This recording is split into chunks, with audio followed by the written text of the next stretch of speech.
the end of the day, I truly believe, as a POCUS program director, as somebody who precepts and mentors people in their research, if I can get you to a place that you want to be doing the thing you want to do, then I've succeeded.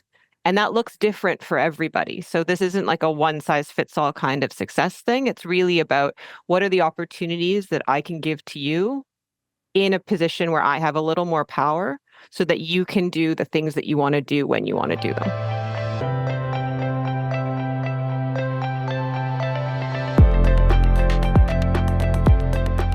Hello, everyone, and thank you for listening to another episode of our podcast. Today, I'm speaking with Dr. Lianne McLean from the world-famous Hospital for Sick Children in Toronto, otherwise known as SickKids.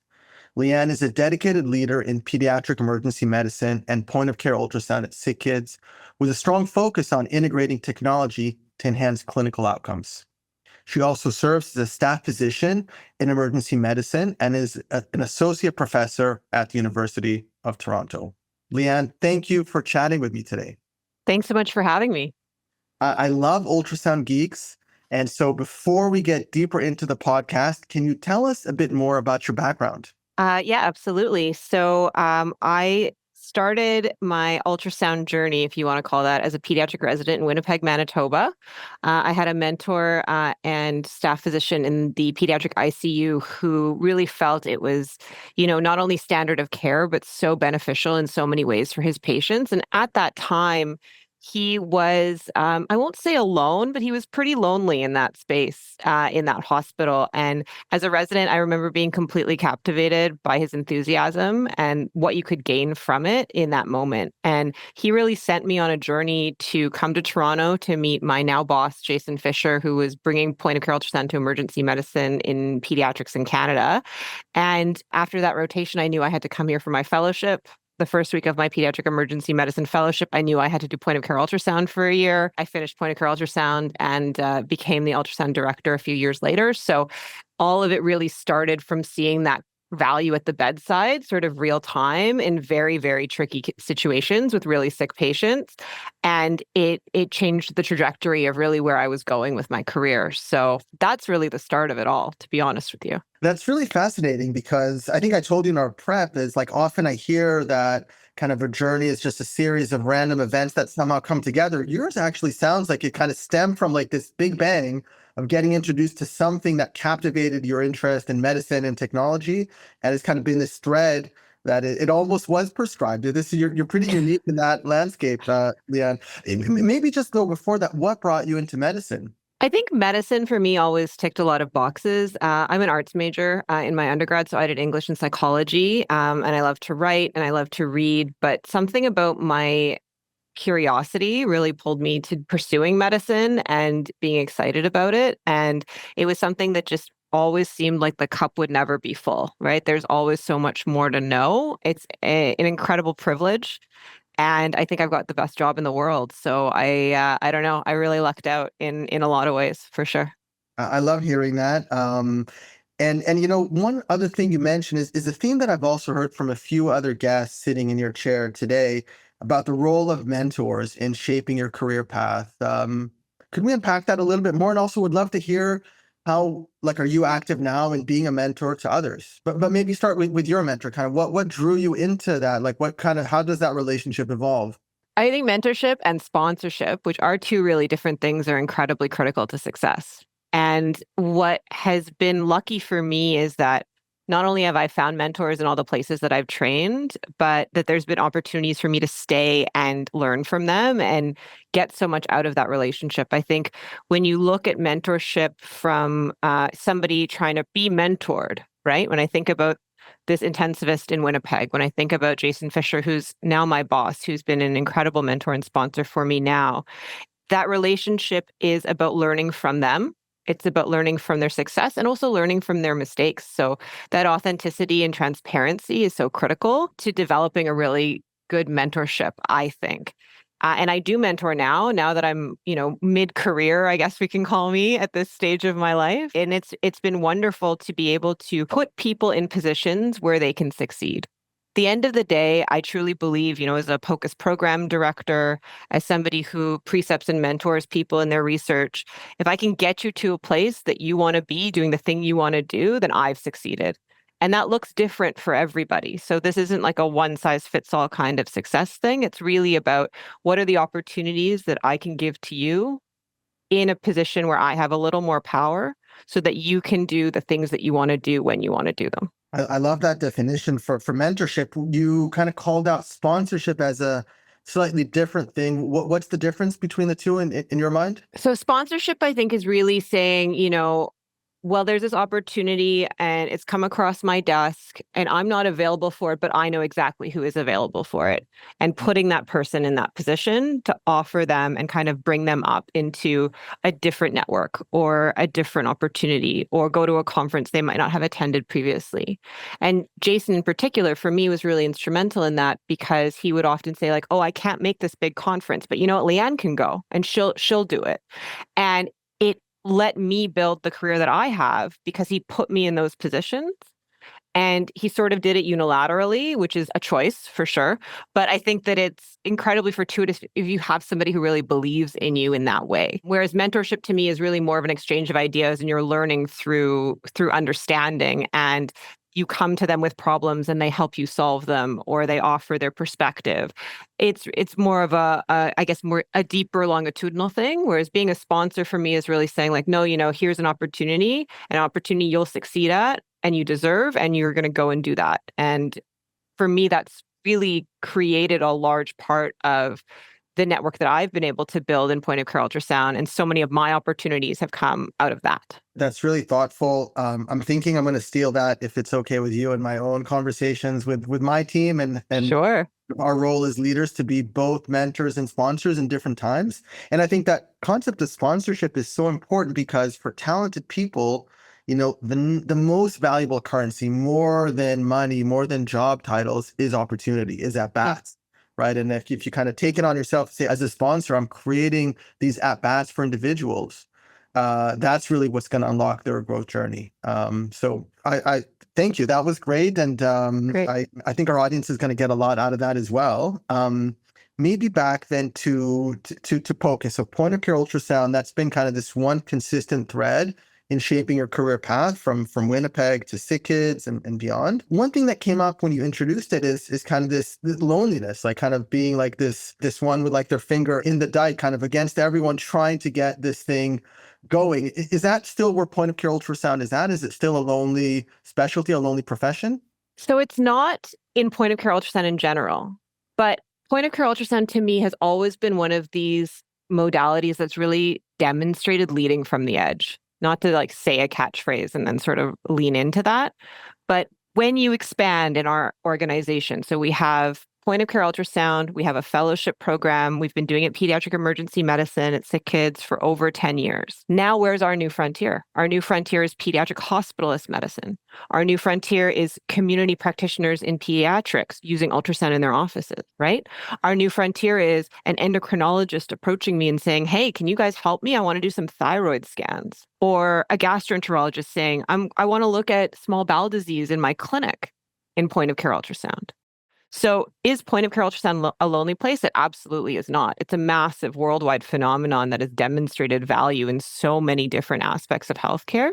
But there are all of these new frontiers. And I think in particular in pediatrics, where we're often 10 to 15 years behind our adult medicine colleagues in a lot of adoption of technology, you're seeing really a growth and an interest now that it's coming in through medical school and we're training in anatomy and we have people in residency that are developing these skills and saying, hey, but I'm going to be this kind of specialist. Is there a role for this in how I'm going to practice? And so, yeah, it's not lonely, but there's still so much opportunity to be the first in any of these facets. There's really exponential growth that's still continuing because of that. I've often viewed kind of the main limiting factor to that growth, or the main hurdle that we have to overcome, as education, as this concept of it's not really that well integrated into residency and standard fellowship programs. And people kind of hear about it and they're like, I want to, introduce ultrasound into my physical exam or into my specialty area, but I don't really know how to use it. Is that barrier still there, or has by and large the education, been overcome and now it's more the specialization and maybe getting deeper into the domain? So I think when you think about education, you have to really break it down, right? There's education, there's learning that skill, but there's also education in the maintenance of that skill. And like with any other skill, if you're not maintaining it, you're going to lose some of that skill. And so to me, the medical school landscape is very variable when it comes to point of care ultrasound specifically. There's some medical schools, especially in the States, where they integrate it right from the first year across the curriculum. Every student gets an ultrasound machine and it's fully integrated into every way that they function. And there's others that have no teaching in point of care ultrasound in the medical school curriculum. Similarly, I think residencies outside of emergency medicine, intensive care, and probably internal medicine and radiology, obviously, are limited in kind of their exposure to it. So I think it's coming because I think that a lot of things are changing on the technology side that are going to make it more sustainable for practitioners. And that's really where the tech and the hardware and software come in, right? Because one, you've got smaller machines, they're more affordable. We've got cloud-based networks now, which is a massive difference when we think about how we're going to manage the data. And then you've got educational integration tools, right? We think about all the components of point of care ultrasound. Do I need to be a technician, or could I have a machine do it for me? That's like the first question. Do I need to be able to interpret, or can I have a machine do it for me? And is there a component in either of those that the technology could assist with, even if it's not completely autonomous? And then there's the integration piece. And that's really the knowledge, right? That's really saying, okay, I'm a clinician, I have a skill, I think there's a thing going on, I've added this data point, and how am I integrating that into my final decision, whether that's a treatment-based decision or a diagnostic decision? And so I think that as the landscape changes and these things become more accessible, you're going to see that interest, because a lot of the things that we were practicing, if we want to take just even procedures, blindly 15 years ago, the standard of care is to do it with ultrasound now. And that's the standard of care in a hospital. Well, what about if you're in a clinic? Why wouldn't you do a needle-based procedure under ultrasound guidance? Tell me why, right? And so I think you'll start to see that movement more and more as all of these things sort of stack on top of each other to provide the environment to succeed. I appreciate you brought technology into that, because I agree it does play such an important role. And it really is that fusion of the hardware and the software, kind of the fact that you have a smaller form factor, a smaller price point, higher image quality, kind of that opens the door. But really the key to, I think, unlocking the bigger potential base of users and making this more ubiquitous is actually the software, is the ease of use, whether starting from education, like you talked about the fact that AI can help us clinically. I think it actually can also help us even to just learn the technology and AI or other software solutions. Like I look at my teenage children, they're not doctors, but the way that they learn a new technology is very different from sitting in a classroom and learning how it works, right? They pick it up and the solution, the AI in it or the software, guide them in a kind of a wizard format on this is what you're doing. Not, you can't fully export all of that into ultrasound, but even solutions that help you to auto segment, auto label, auto texturize the images to even help you overcome that kind of big hurdle of like grayscale, like what am I looking at here? There's like a million shades of gray, is an important starting point. And then, as you said, clinically, if it's on how to better position the probe or how to better capture the image or how to better measure or interpret, much more of that can be automated. Another angle that I've heard about kind of some of the historical challenges of making this modality more accessible has been that it was, kind of imaging sat in radiology or in cardiology. And now as other clinicians started to bring it into their practice, there's a little bit of inherent tension of, oh, wait a minute, we do this thing, you're doing something else. Like, has that also been overcome, or did you ever encounter that challenge of like pressure from radiology to, kind of still control part of the interpretation process? There absolutely is still tension. For our clinical practice, it's really scan specific. I think comes down to a couple of things, which is one, what is the point of care ultrasound? I am not a radiologist. I don't want to be a radiologist. I don't have the opportunity to have a dark, quiet room and 40 minutes alone with a patient to acquire spectacular images and, really do a complete scan of an abdomen, for example, with every single component measured perfectly. But I am at the bedside and I'm resuscitating a patient and adding data points into my care so that I'm doing it less blindly because I can see what else is going on is massively helpful for me. And so when you look at international, when you look at teaching, whether it's internationally or site to site, it is all about those relationships and what are those easy wins and the things that you need help with, right? For example, we teach our nurses ultrasound guided IVs, and it's been wildly successful for us. And it's been a really great project across the hospital, and we've been able to show that it makes a real difference. We're talking about teaching them how to scan a bladder so that they're ready to go to ultrasound. Mm-hmm. That is never something that the radiologist would want to do. They want it to be full, but they don't want to come down and make sure it's full before they go to radiology.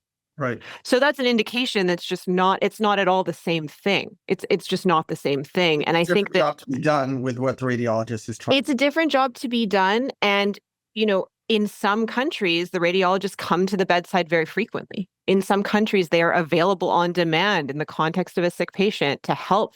And that's amazing. Maybe the ones that I do in resuscitation, which I feel are really critical for my knowledge, I wouldn't be as strong at if I lived in that country and I practiced in that country and I had that access and support. But when you look at the context of the Canadian healthcare system and you see what we're dealing with and the volume of patients that we see and the amount of care that we need to provide, not only do we have to choose our tests really wisely, it also commits that patient to 3 hours, 4 hours, 5 hours more in an emergency department before some sort of definitive management. And so for a variety of reasons, I think point of care ultrasound can succeed. But I think also understanding where radiology and cardiology and all of the other, people that use imaging are coming from is also really important, because my goal, again, is never to be a cardiologist. I'm never going to be that good at echo. I'm never going to have a machine that's that complicated and that expensive to acquire those pictures. And I'm never going to have a sedated patient to do my ultrasound on. So everything about it is going to be different for me. Right. And we have to understand those things and work together. I think that's really, really critical because we're not trying to do the same thing. So we brought up technology in the context of both education and clinical. And of course, AI is kind of the pervasive technology du jour. As you and I discussed before we went on camera, AI has been in medical imaging for a long time. There's actually a regulated process for defining software as a medical device and a definition of computer-aided diagnostics that AI can perform. Do you feel that AI has really fulfilled its promise in terms of what it can do for clinicians, for you as an individual? That's a really tricky question, because I think you have to think about what was the promise and who's making that promise. Mm-hmm. I think from a, rank and file clinician perspective, we are very, very careful with our words a lot of the time. We have made an oath. We commit to telling the truth and doing the best for our patients. And as someone who has some experience on the industry side of things, I can say that's not a universal sentiment across all swaths of people and careers. And so if you're working in communications and media for a company and the job of the company is to sell something, you're going to say things in a very different way. So in my opinion, I don't think that AI has been oversold, because I think that all of the missteps and the challenges we're seeing are what was going to happen. And this is how we were going to get there. But I think there are very optimistic people who feel that it is like the ship has sailed and this was overblown and people didn't understand it. Just, it hasn't been that way for me. And I'm by no means an expert. I want to be really clear on that. I do some work in technology. I do some projects involving, AI and machine learning, but I am not an expert and I am not a computer scientist.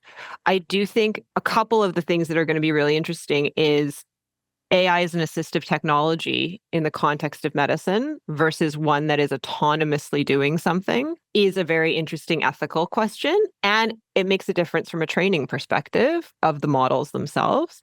And then I think about, the clarity of AI, and specifically you look at the ubiquity of generative AI right now in everything that we do, and how much of health awareness or health literacy is now going to be wrapped up in technology literacy and understanding that in almost every interaction, there are these things running in the background that are making changes, right? Your personalized algorithm, your email that has suggestions for how you should finish a sentence.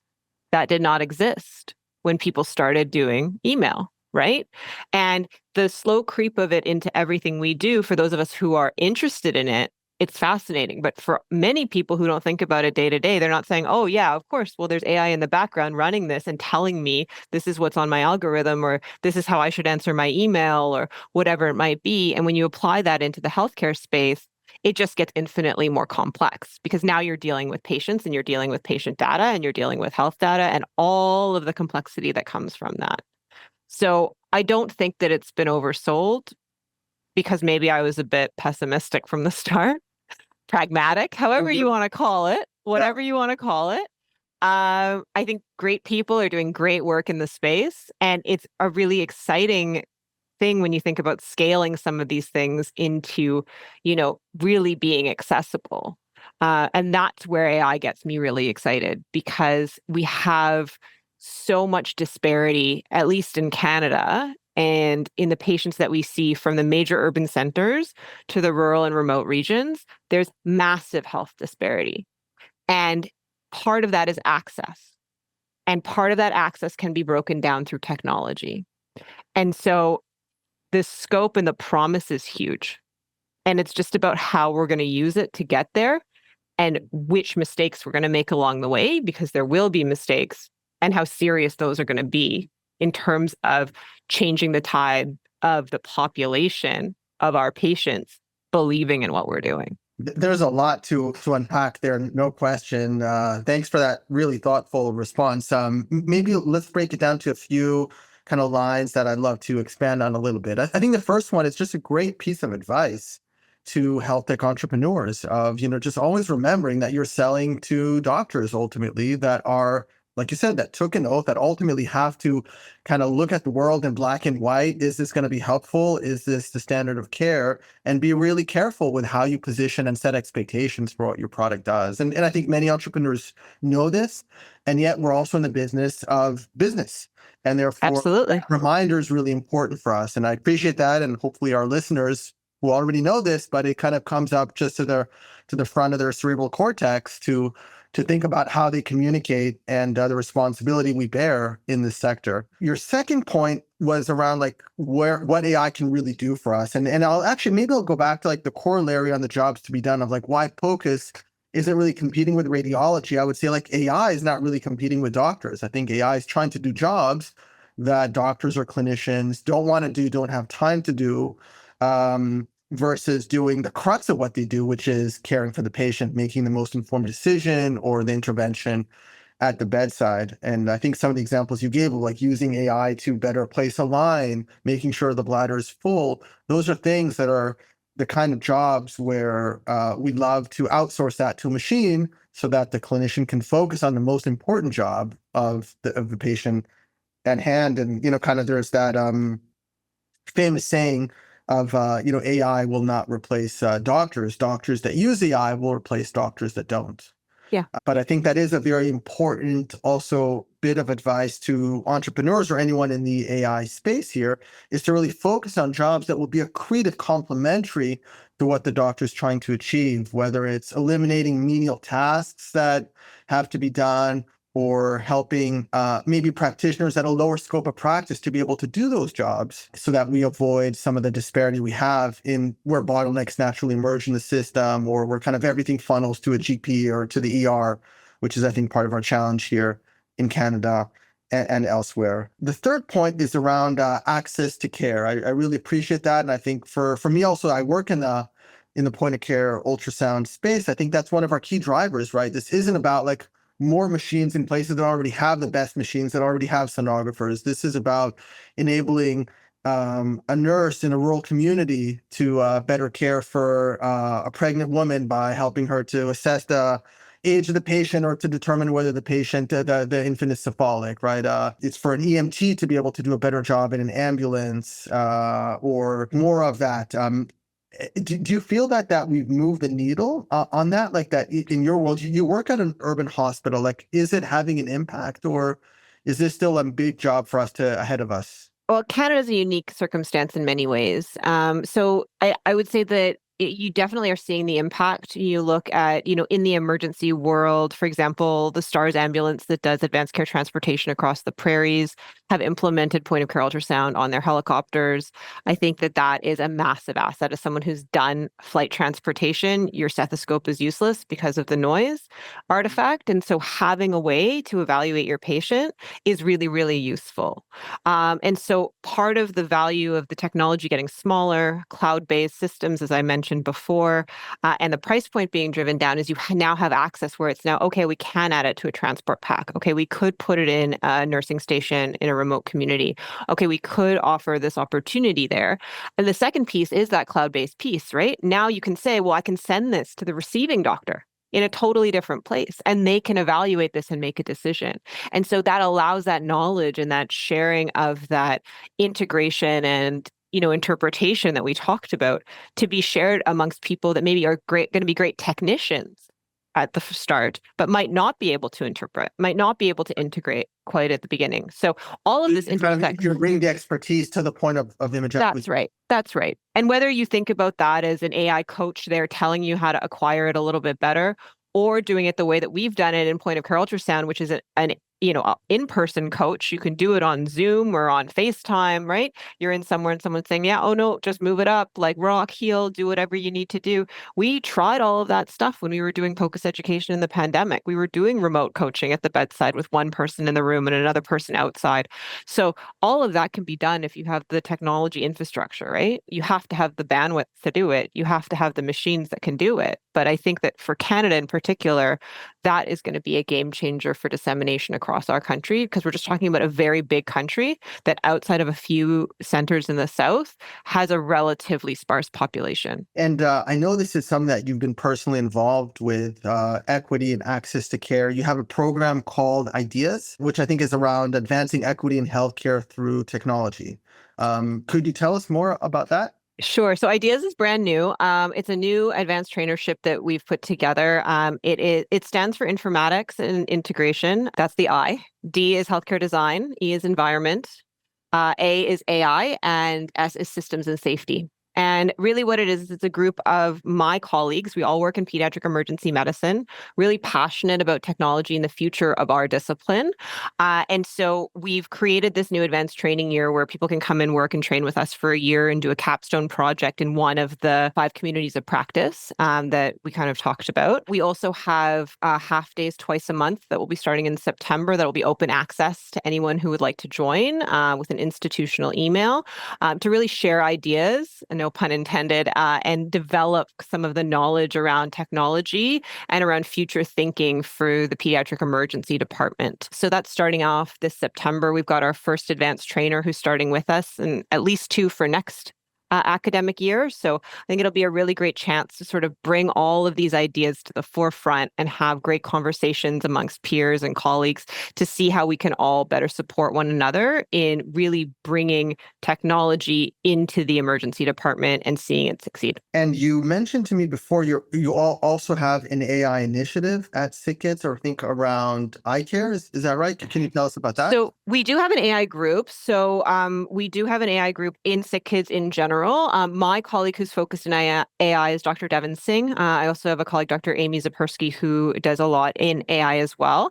But Devin and I put together a project a couple of years ago called AI Ball. And really what we're doing is a machine learning model looking at sonographic papilledema, because fundoscopy is really challenging in young children, and it's another data point to help make some really tricky decisions around needing to do cross-sectional imaging, for example, if we're worried about increased pressure in the brain. And for little kids, what that means often is a general anesthetic in order to get that test done. So not only is it the wait time for the test itself, but there's obviously more inherent risk when we talk about sedation for these patients. So we're developing this model. We had an initial pool. We got a large grant from the Temerity Innovation Grant to do the rest of our work, and we're looking to validate it now, which is really, really exciting for us. So look for that work, I guess, in the future. But I think it's a great example of a way to hopefully be able to bring some of the expertise and knowledge that we have in-house here to practitioners who have to make these hard choices in other communities, right? They don't have my skills. They don't do ocular ultrasound all of the time. I do it every shift pretty much. And they're just really not doing that. So we're trying to find ways to share that with them through artificial intelligence is our hope, and hopefully it all works out. Well, I think also a great example of kind of a needs-driven AI solution, right? So like put the problem first. We have a problem in assessing this condition, and we know fundus images are difficult to acquire. Probably ocular ultrasound images in pediatrics are also not that easy to acquire, but nonetheless, it sounds like for this, AI can really help make the assessment quicker. So I'd love to hear more about it. And again, I think another just a point of reflection for us as as medtech developers and entrepreneurs is to always really be clear on like what is the problem we're solving and like what is the alternative and how can this be a better solution to solving a problem that clinicians really have, either because the scope of practice is so challenging to accomplish or they don't have access to that type of modality, and we can come up with a lower cost or easier to use alternative. And I think going back to one of your questions around collaboration between disciplines, when we put together the group to apply for this grant, both of us are pediatric emergency doctors, but we have an ophthalmologist on the grant, we have a neurosurgeon on the grant, we have a community pediatrician who practices in remote settings on the grant. We have people who are using this both as the receiving end of these patients and the people who are making the decisions to send them. And I think it's really important not to just take the person who has maybe the best access to tech companies or, attends all of the conferences and knows what they're talking about, but actually reach into the community and say, what is your need? Is this even useful for you? And we think about it at the end of the day, because there's no point in putting years and years of work into something when there isn't, the value there for the end user. So Lianne, you talked a bit about the cross-disciplinary healthcare aspect of this project. What about, novel ways or your ideas as kind of a healthcare technologist that industry and providers can work together? Like, how can we as the industry community, the tech community, do a better job of collaborating with you and your colleagues? I suppose the biggest thing would probably be gaining a sense of where the need is for what you're trying to develop. So whether that's obviously involving physicians in your company, which many companies do, having, opportunities for subject matter experts to be educators and educate not only, with your technology, let's say we'll take ultrasound as an example, but also to educate within your group, right? To understand so that all of the engineers and the computer scientists and the people who are working on this technology have a sense of that end user. I think about, it's almost like the importance of having a patient representative when you're doing a research project. You have somebody whose perspective is from the patient side or the family side in my context, because I'm in pediatrics. It's almost a little bit like that. Right.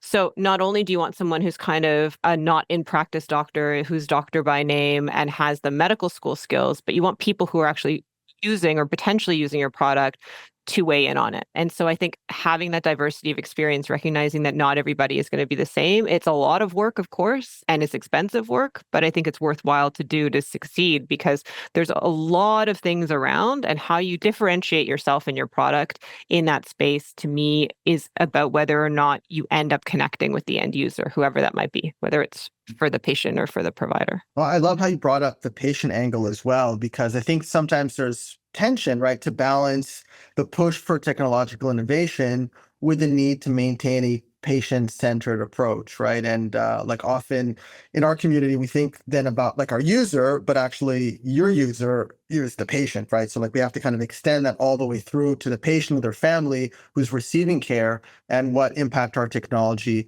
can have on them as well, all the way through, not just for the clinician who's actually using the product in the field. Yeah. And a big piece of that is, supporting research, really wanting research on whatever technology you're doing, so that you have kind of the validated data to say, yes, this makes a difference in patient outcomes or patient satisfaction or whatever it might be, right? I think that when we think about that relationship between industry and medicine, it has to come down to, are we providing value, and who defines what that is?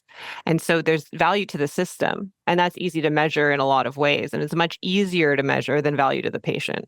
And so the focus on that is really critical, and I think any company that sets that foot forward will succeed against their competitors if they're not doing that. Lianne, we need more doctors like you, because I think that at times it kind of seems that, or maybe historically the industry was a little bit, we're focused on the bedside, like you guys are the technologists, and kind of the things don't always meet in a very seamless way. And I think the way you describe your practice, the way you describe your thoughts around the space, how industry and providers can work together is so seamless. I think this is part of, not only do we need technologists to embrace that, as you've been giving us advice on, but we also need more physicians like you to embrace that and to really recognize kind of that private sector is coming into this, and that, technology and bedside care do go hand in hand if they're done the right way. I think that change is coming, because I think that there's even if they can't name it, there's far more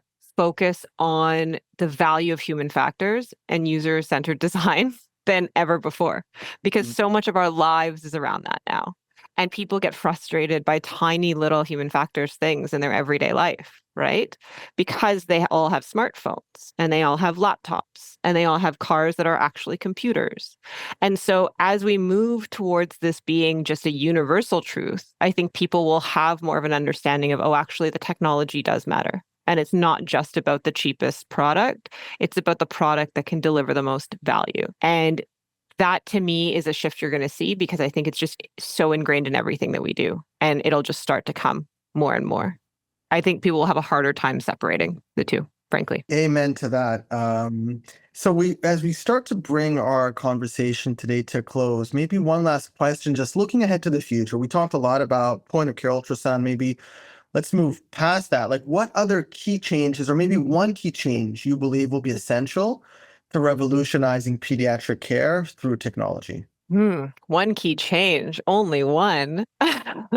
One that you choose to talk about, not the most important one. Only one change to revolutionizing pediatric emergency care. I think that probably the biggest change will be if someone can crack the interoperability of the system. I think that if I look at all of the pain points as a patient and all of the pain points as a practitioner, many of them come down to interoperability. So I think if someone can crack that, if there is an opportunity to do that, and that's a big ask, but you asked me for one, so that's what I'm going to say, that would be it. Is that unique, though, to pediatric care? That feels like across the board interoperability, different systems. I suppose you're right. I guess it could be across the board.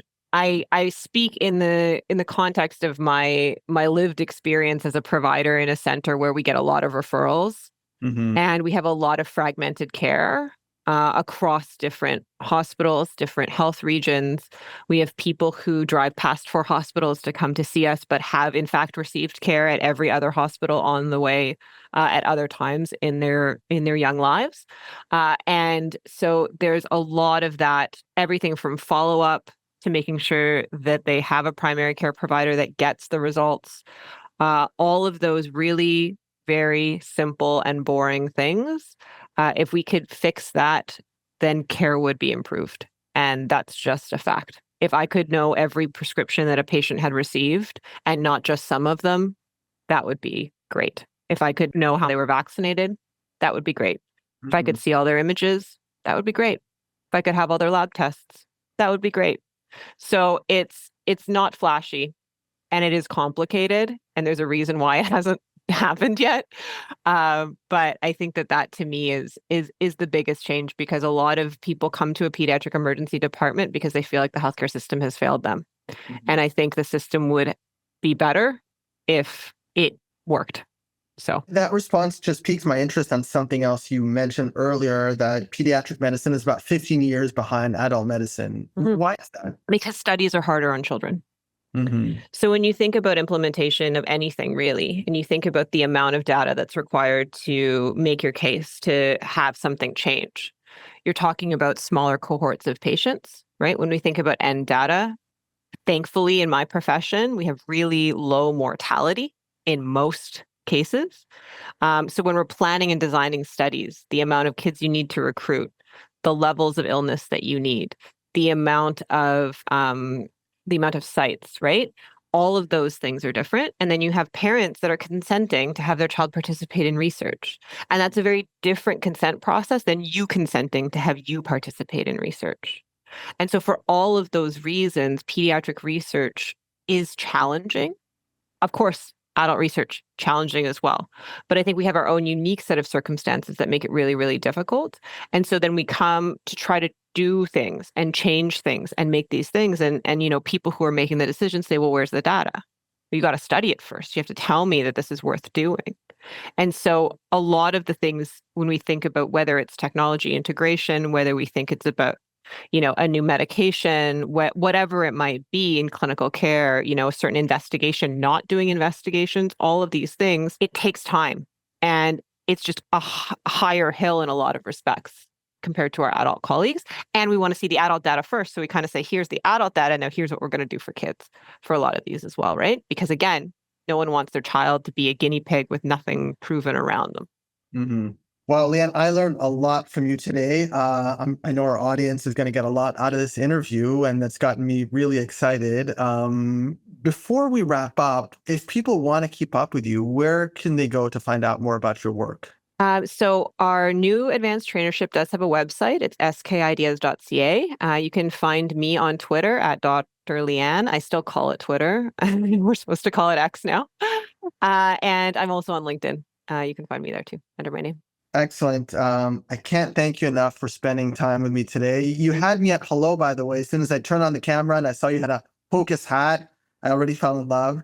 So I really appreciate your time with us. An absolute pleasure. Thanks for having me.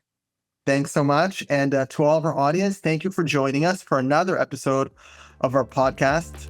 That's a wrap. Bye-bye.